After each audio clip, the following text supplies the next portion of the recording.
and to also win elections. That's just the state of play in the United States today. And you'll see that the settlements and complaints issued are also on the rise. Next slide. You'll also note that there's an increase in high-profile strikes all around the country. And what I want you to note about this particular slide is the varying types of industries. Employers across a wide variety of industries are facing union activity and organizing petitions and elections, and then, of course, strikes. And these are just a few of them, and you can see the number of employees involved in each one of those. This represents a substantial number of employees just in the top sort of 10 or so of the largest strikes in the last few years.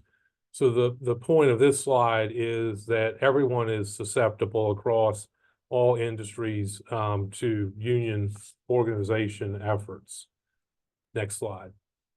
You're also more susceptible nowadays to what are called unfair labor practices. That is, if you have union activity and you make a misstep, you do something that the law prohibits, then the union will file what's called an unfair labor practice charge with the NLRB. And the number of those charges filed, as you can see, has gone up dramatically since 2020. And in addition, at least since 2021, the number of complaints issued by the NLRB, that is, when the government itself is filing a complaint against you, has gone up, as have the number of settlements of these charges. So there is a distinct pattern across the country of increased union activity, increased activity by the National Labor Relations Board, and the resulting numbers demonstrate that employers are, in fact, feeling that all around the country. Next slide. One of the reasons for this is that the General Counsel of the NLRB has become very active in issuing memoranda to try to, frankly, make it easier for unions to organize. She issued just a few of these to point out. 2308, where she said that many non-competes in employment contracts and severance agreements violate the NLRA. And of course, many of you know that the FTC has also issued a regulation that's currently being challenged that's dealing with the non-compete issue. Memo 2010 revised union election protocols, i.e. making it easier for the union to win an election. 2204 urged the board to outlaw captive audience meetings. That means these are meetings where there's union organization and you organize a meeting with all of your employees to try to talk to them about what the implications of a union would be without the union being present. And the current board of the NLRB wants to outlaw those meetings, which would be a significant hindrance for employers trying to fight back against union organization effort. You'll also note 2203, which is interagency cooperation with other federal government agencies, i.e. that means you get a union organization campaign going on, you do something the union doesn't like, and the NLRB decides to report you to all these other agencies so they can also investigate you at the same time. And then 2105, where the GC is trying to make it easier to obtain federal injunctions against employers for unfair labor practice charges. Now, note, as the slide says, these are not law, but they reflect the NLRB's enforcement priorities. So they give us a clue into what the NLRB itself ultimately is as they decide the cases that come before them, is what the NLRB is probably going to do going forward. Next slide. As a couple of examples of these, you had the McLaren-Macomb decision issued last year, where the board held that simply offering employees a severance agreement that requires that the release rights under the NLRA would violate the NLRA. Just offering it to them, not if they sign it, but just simply offering it to them. And they're also focused on confidentiality and non-disparagement clauses in the context of these severance agreements. So it's becoming more important than ever to scrutinize the agreements that you present to employees who have been let go, to make sure that they will not in and of themselves result in an unfair labor practice charge or some sort of liability under federal law. And that case also held that these standards also apply even to supervisors who are normally not covered under the National Labor Relations Act, and that it applies retroactively to agreements entered into before the decision. And so it's very important under the current NLRB and the current folks that are making these decisions to make sure that severance agreements are pretty routine. People get terminated all the time, but they're giving extra scrutiny to these agreements, and you don't want to find yourself in a position where you are inadvertently violating some current board law by the language of the agreement that you are presenting to an employee. Next slide. So, and this is not unique. This is in other states. As many of you know, North Carolina enjoys I think the second least unionized state in the nation, aside from South Carolina. But you should know that there's increased and significant union activity in North Carolina. There are 404 labor unions in the state. They employ a lot of people. They make a lot of revenue. And as you can see by the chart here, they're in every part of the state. They're not concentrated in one particular area or another.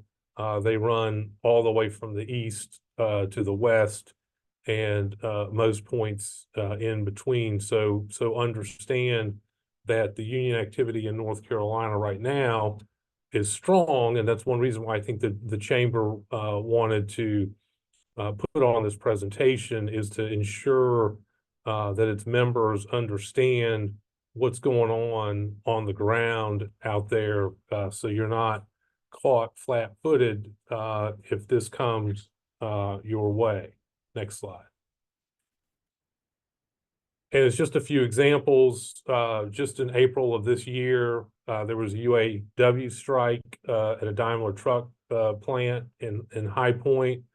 There's been a lot of activity in Asheville, and there's been a lot of activity, somewhat surprisingly, in the last few years at even Starbucks, which gives you a sense of how the unions have been able to begin to infiltrate even really large organizations. Starbucks in Boone became to unionize. There are locations in Raleigh and Durham and Asheville that have also begun organizing efforts. And so this is going on all across the state. It's particularly prevalent in the healthcare space. And you can see the Piedmont Health Services has had to deal with this recently. So there's a broad move in the South to organize healthcare workers and other workers across industries. These slides have a lot of information in them, so I won't cover every word in them, but do know that the chamber will send these slides out to each of you who attend this, so you can have this information ready as a reference point if you need it. Next slide.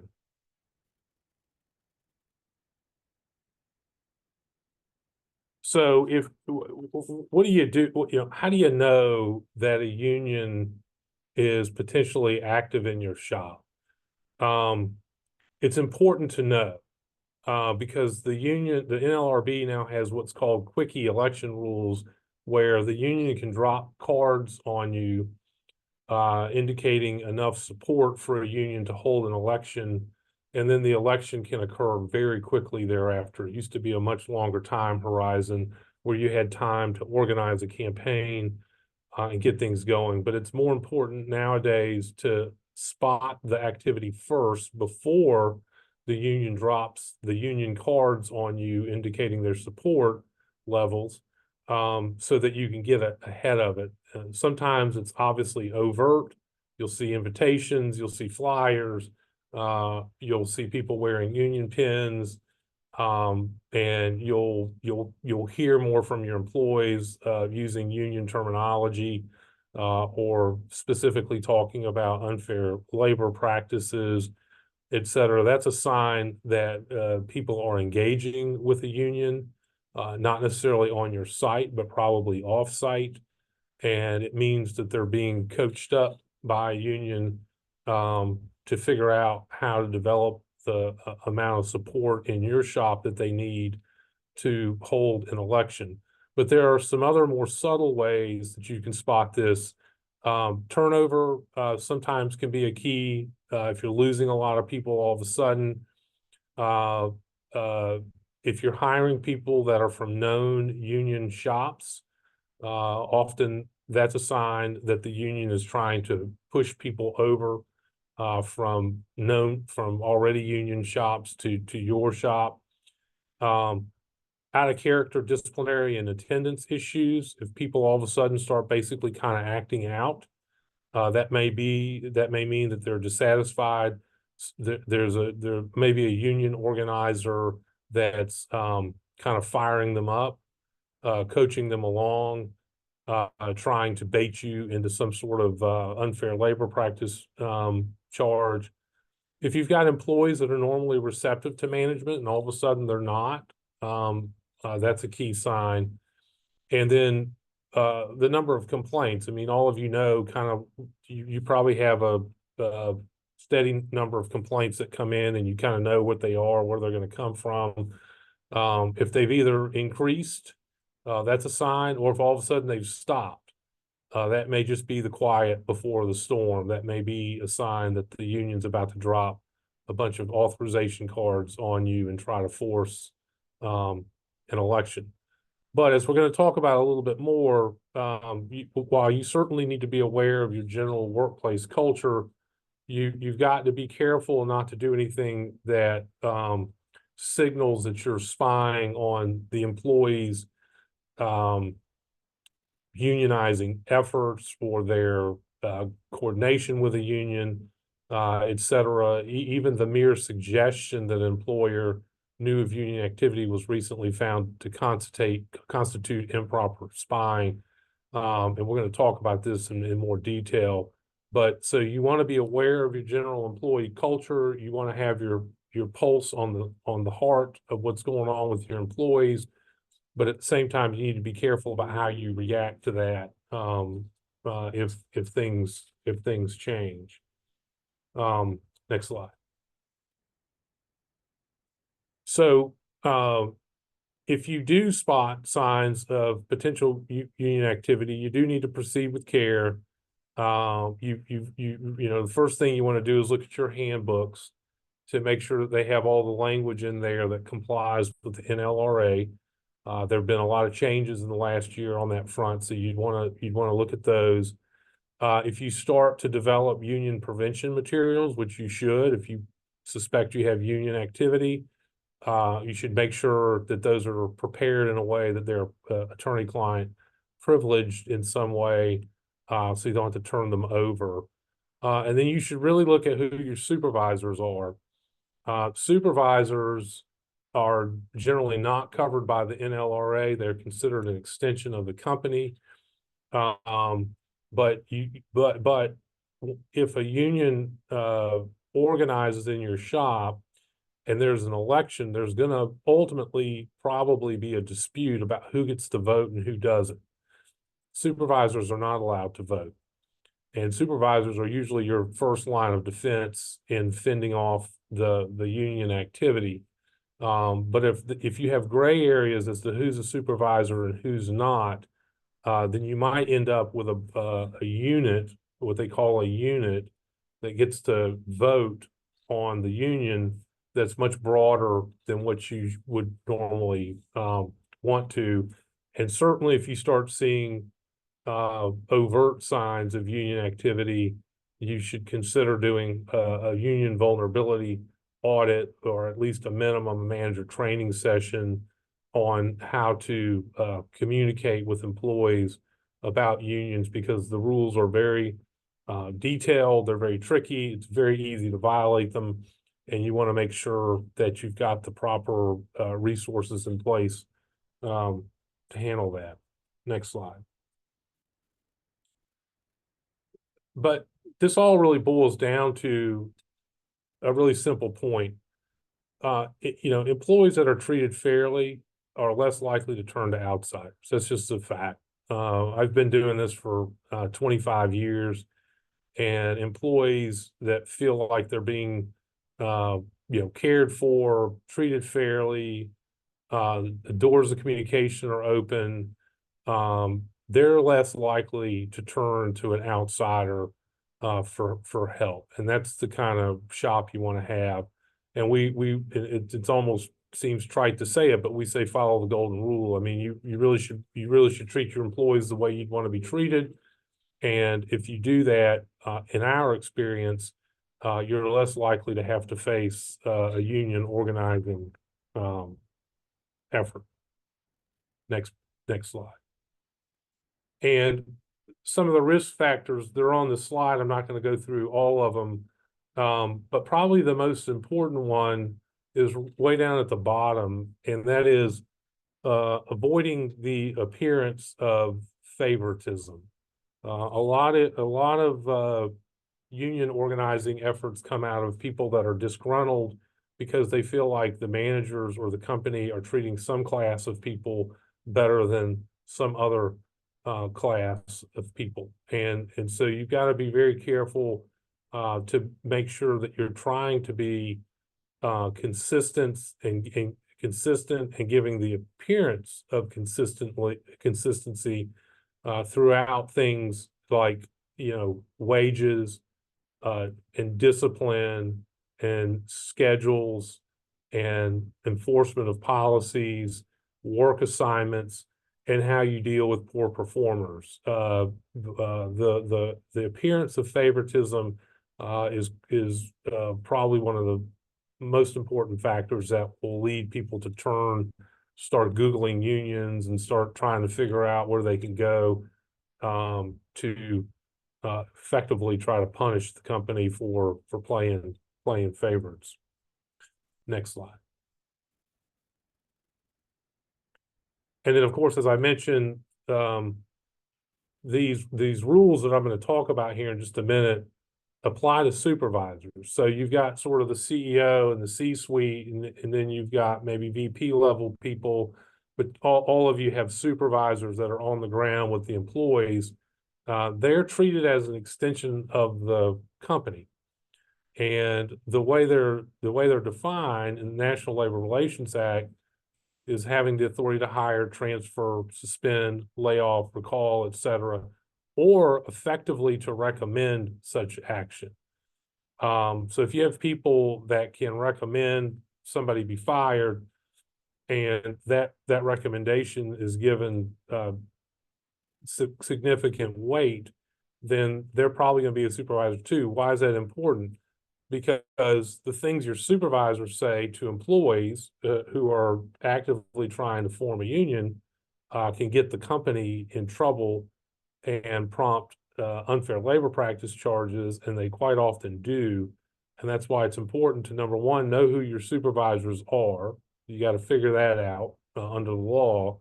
And then number two, once you've figured out who they are, you've got to ensure they're trained properly so they don't say something that's going to get the company in a legal dispute with the NLRB. All right, next slide.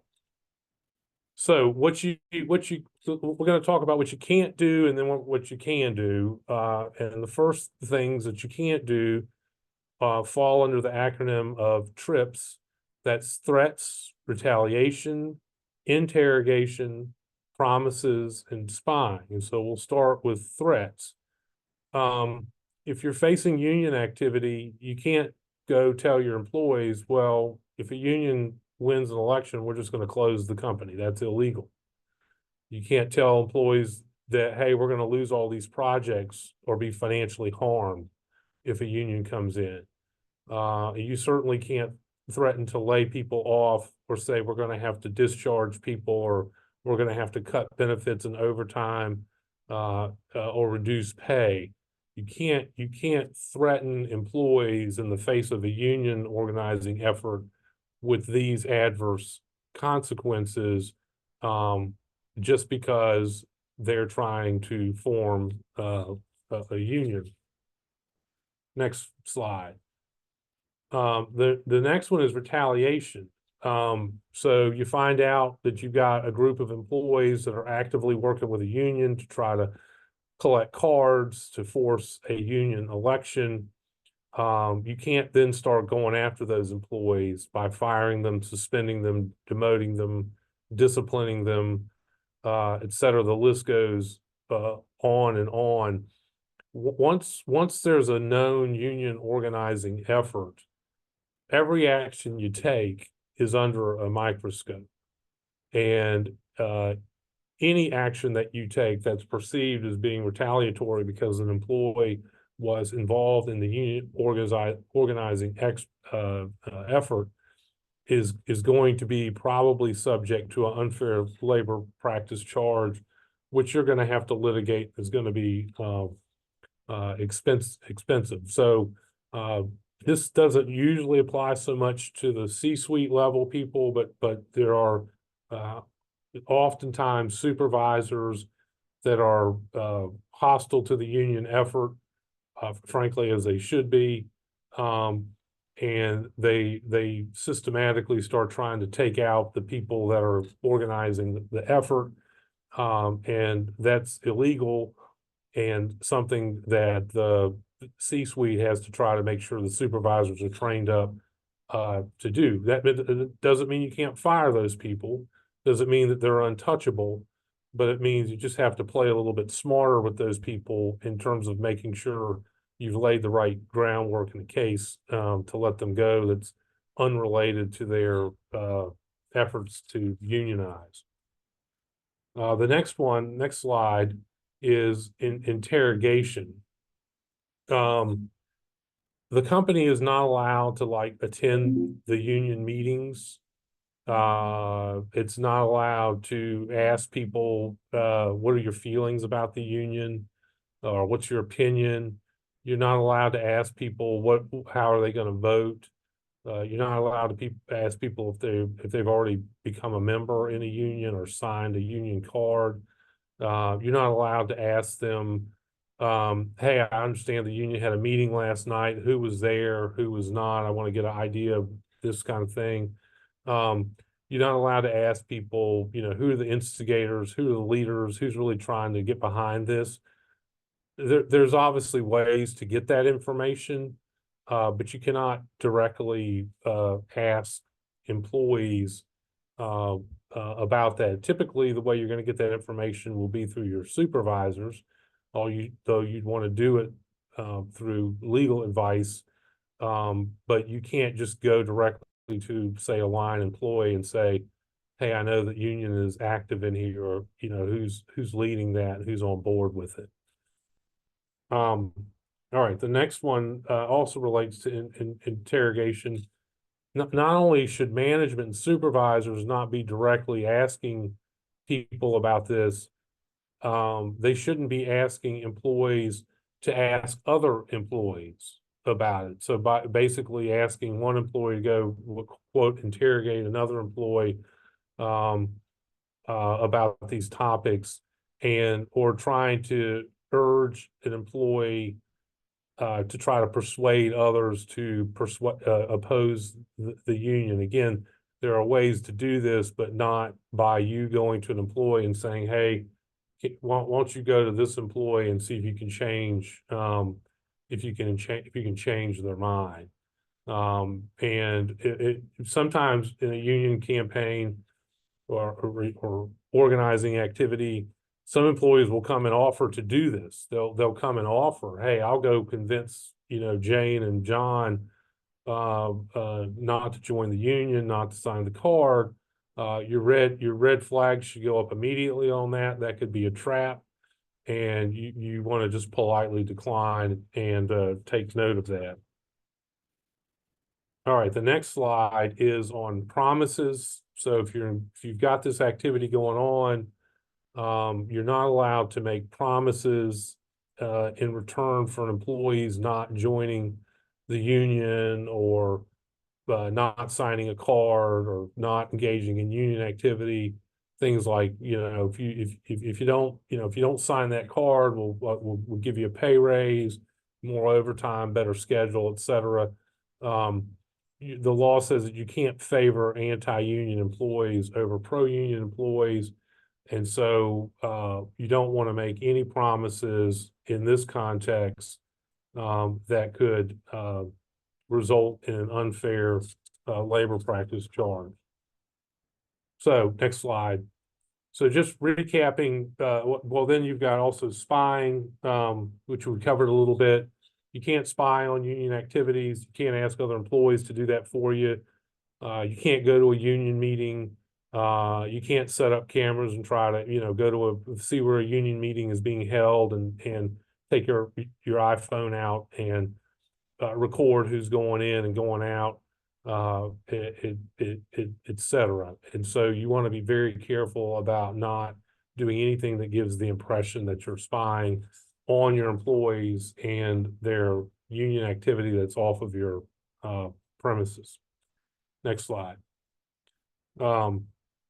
So this slide is just a recap. These are some of the things we've talked about that you can't do in the broader context of a union organizing campaign. And you want to make sure that you're abiding by these. And frankly, that typically means usually hiring somebody who's experienced in union campaigns and can help advise you about what to do and not do. Next slide.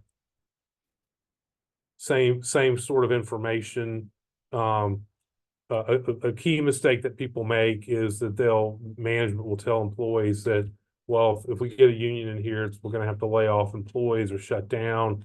That gets people into trouble all the time. And another key thing is, asking employees if they've, have you affiliated with the union? Have you signed a card?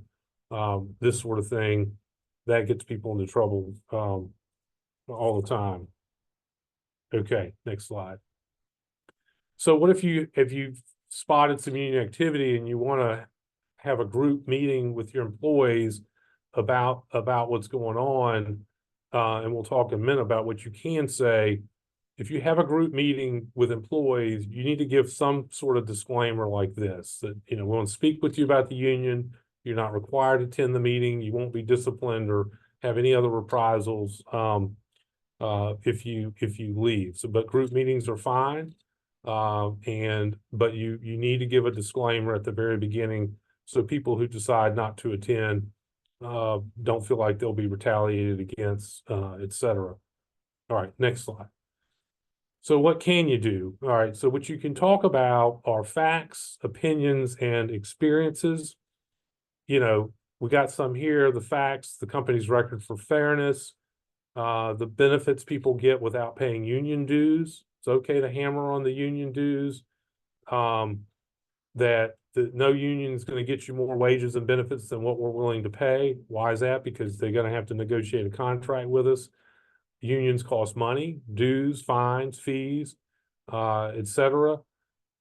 Company has a legal right to hire new employees to replace anybody that goes out on strike. Next slide. Opinions. You can tell employees that you think we're opposed to it because it's unnecessary. We prefer to deal directly with you rather than some third party outsider. You can tell employees about the election procedures, that the vote, it has to be secret. You can tell an employee that even if you signed a card, you don't have to vote for the union. That's just the law. And when you're talking and referencing these facts and opinions to employees, you want to listen very carefully to what people say back to you, so you can try to understand and gauge what level of support the union has without directly confronting those employees about their opinions. You're giving the employees your opinions. You're not asking them for theirs. Next slide. You can talk about your experiences with unions, personal experiences, this sort of thing. My dad was a Greyhound bus driver. When I was probably 10 in the 80s or so, the Greyhound bus drivers went out on strike. I walked the picket line with them for a while. And, you know, I was just a kid, hold a sign out there. And eventually the union wasn't paying enough for the family to survive on what the union was paying. So my dad crossed the picket line. And immediately thereafter, he had, you know, stones thrown at his windshield. He had his tires slashed and flattened by union people that were out there that were mad that he crossed the picket line. He had insults hurled at him routinely just so he could get into the bus station to drive a bus to support his family. That's an experience that I would have, that if I was facing a union activity situation, that's something I'd relay, and I'd let people know that these can be, you know, these can be brutal experiences, but it's based on my own personal experience. Okay, next slide. So this is just a recap of what you can do, and you've got all the information there. We've covered a lot of that, but the bottom line is that the union can't force the company to do anything, even if they win the election. They can't force a contract in place, that kind of thing. Next slide. If the unfortunate thing in labor law is, like, you have to tell the facts about unions and what the law is, the union can lie about you. So it's a little bit of an unfair setup. But if the union is making untrue or misleading statements, you can give the correct you can give the correct facts. If they're attacking your company policies or practices, you can give the facts. You can conduct an aggressive pro-company campaign. You need to have legal advice or somebody that's professional to do that. You can continue to administer discipline. You can continue pre-planned layoffs, etc. The only problem is you just got to handle it with care if you're in the midst of an organizing campaign, so you don't make any missteps. But you can absolutely conduct an aggressive pro-company campaign that tells the facts about the unions and what unions have been able to do and not able to do in the past. And any competent professional who does this would be able to provide you with that information and coach you through that. Next slide. You can tell them we don't want a union, don't need one. Union politicos may trump your seniority, etc. Next slide. You can absolutely tell them that there is no standard union contract. The company doesn't have to agree to anything. And so that's a perfectly permissible thing. Next slide. What happens if somebody says, they ask you about a union? Number one, you don't want to initiate those conversations, but if you get an inquiry, you know, the standard line is sort of, while the company doesn't believe a union is necessary, we support workers' rights under the law. And employees may try to fish for information from you, so you need to be very careful that you're not falling into a trap. Next slide. Can the employees talk about unions at work? Sure. Not during actual working time, but they can talk about it while not on work time in non-work areas like the break room, et cetera. So you got to make sure that you're following those rules about when employees are allowed to and not. Next slide. Can a union representative come on company property? No, they don't have the right to be there. You can ask them to leave, call the cops if they don't. But remember that if you're gonna kick union trespassers off the property, you gotta kick all trespassers off the property. You can't treat them differently from other trespassers. Next slide. What if you learn that an employee is soliciting for the union at work? You don't want to engage. You don't want to try to question or verify. You just want to thank them for the information and report that to whoever your boss with. And at the end of the day, if an employee is soliciting somebody and you want to talk to other people about it, you need to remember the TRIPS and the FOE rules about what you can and can't say. So I think we're close to the end of our time. I think we reserve some time for questions, and so I'll be happy to take those. Thank you, Phil. Great presentation. I really appreciate you doing that. Yes, he's right. At this time, we'll open it up to some questions, but please type your questions into the Q&A box. And Phil, I just noticed one question come through and put my glasses on here.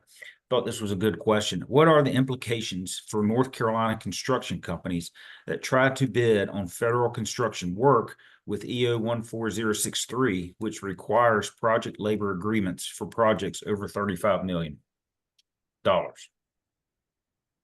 It's a great question. It's a very specific question, and I encourage whoever asked that question to reach out to me. My number's on the thing, but that's a very specific question that we'd have to look into. The one thing that's worrisome is this new rule that they have in place that the NLRB is going to engage with other federal agencies, and so I think on those matters, it's prudent to be much more cautious nowadays, particularly when you're receiving federal funds. Gotcha. I'm going to watch the Q&A box here for other questions, but for the next, I was thinking as you were talking early in the presentation, you showed chart about different industries that were organizing or being organized.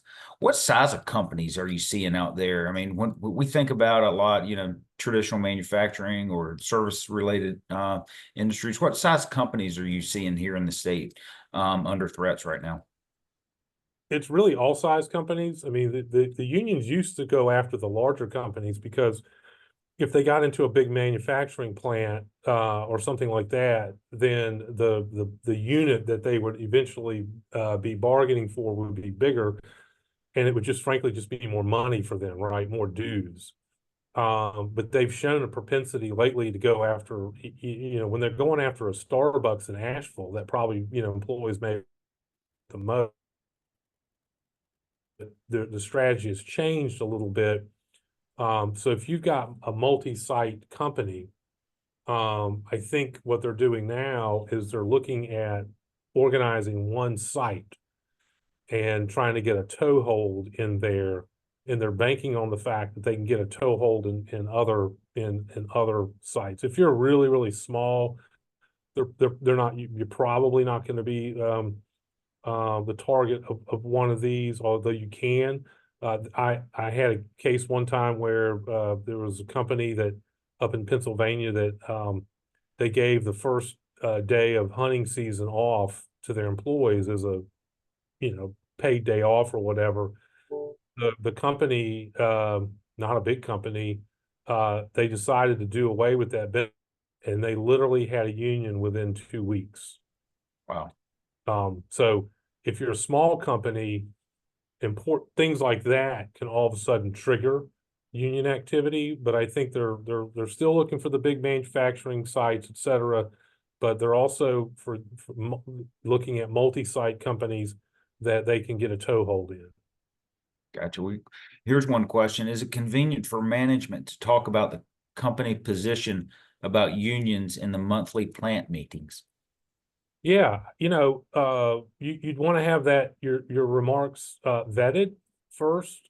But absolutely, a lot of companies do sort of proactive anti-union planning. And they start planting these messages in employees' minds well before there's ever union activity.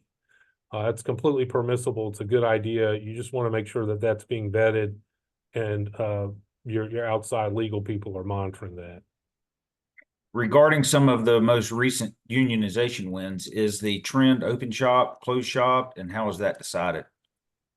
Um, I think it's all over the place. I mean, it's just been all over the place, frankly.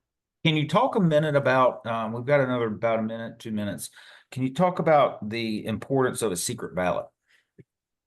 Oh, yeah. Well, it's very important. The NLRB typically does, um, the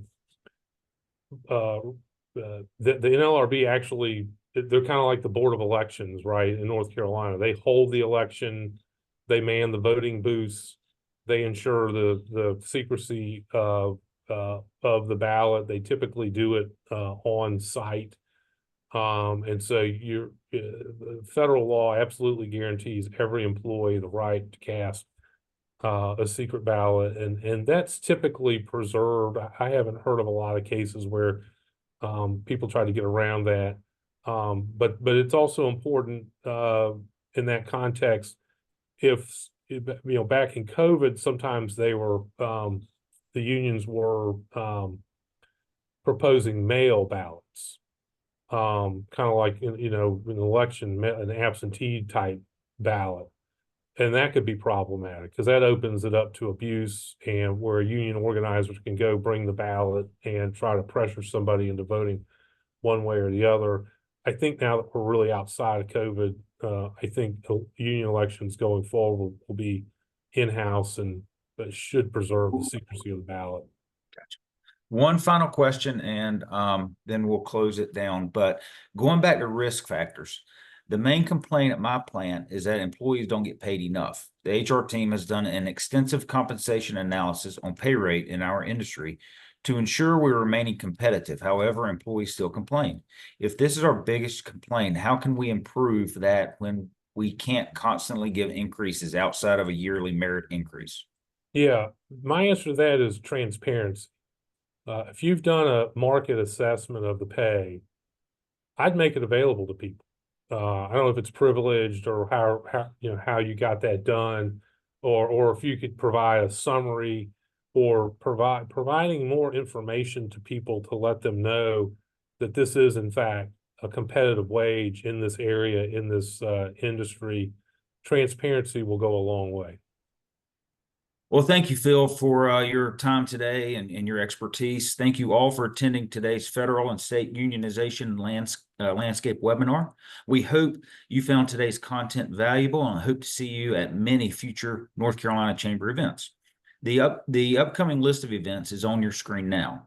For our manufacturing council members, we hope you'll join us for our Q2 virtual meeting, which will focus on the future of workforce for manufacturers. Council members should have received invitations already, but if not, please reach out to Emmy Boyette, whose email address will be provided in the recap email. If you are not already a member of the North Carolina Chamber, I encourage you to consider joining us. Our members are diverse and impressive, and all share an interest in making North Carolina the #1 state to live, work, and raise families. Adding your voice to our member family ensures that you get access to advocacy, networking, branding, and business development benefits that strengthen the longevity of your business. Thank you again for being with us today, and most importantly, be well and be safe.